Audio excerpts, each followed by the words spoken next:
তার মানে খেজুর খাওয়ার সময় উনি বিসি সহ মেরেন করতেন। এক কালো মহিলা সাহাবী বিশ্বনবীর কাছে এসেছে। বিশ্বনবী বললেন, লা ইয়াদখুলান্নাল জান্নাতা সাফরা ওয়ালা সাউদা। তুমি তো কালো নারী, কোনো কালো নারী তো জান্নাতে যাবে না। মহিলা দিলেন চিৎকার। বিপদের কথা শুনলে মহিলাদের কান্নাকাটি আছে না নাই? আড়াই ওরাতে আছে না নাই? মহিলাদের অন্তর নরম, এজন্য বিশ্বনবী বলেছেন মহিলারা কবরের সামনে যে জিয়ারত করবে না। কারণ কবরের সামনে গেলে বলবে, আমারে ফালাইয়া গেল গো, কই গেল রে, আমারে লইয়া যাও রে। কান্নাকাটি আছে না নাই?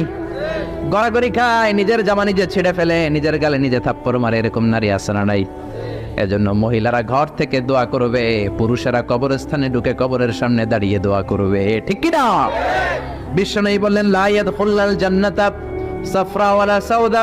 কালো নারী, মেটে রঙের নারী জান্নাতে যাবে না।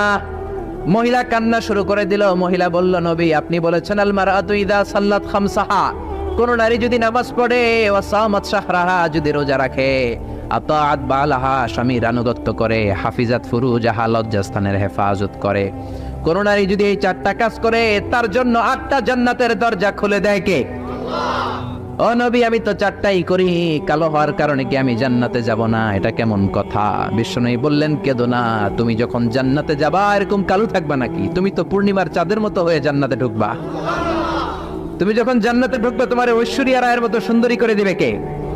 তুমি বিশ্ব সুন্দরী হবা, তখন কি তুমি কালো থাকবা? মহিলা আবার খুশি হয়ে গেল, কারণ সুবহানাল্লাহ। তাহলে বিশ্বনবীর বিনোদন, সুস্থ বিনোদন, চিল্লায় বলেন ঠিক কিনা? আবার বিশ্বনবী বলতেন, উতিতু খামসান লাম ইয়াতাহুন্না নাবিয়্যুন ক্বাবলি, এমন 5টা জিনিস রব্বুল আলামিন আমাকে দিয়েছে, আমার আগে কোন নবীকে আল্লাহ এই 5টা জিনিস দেয় নাই। সুবহানাল্লাহ। 1 নম্বরে নুসিরতু বির-রু'বি মাসিরাতা শাহর, ভয় দিয়ে আল্লাহ আমারে সাহায্য করেছে।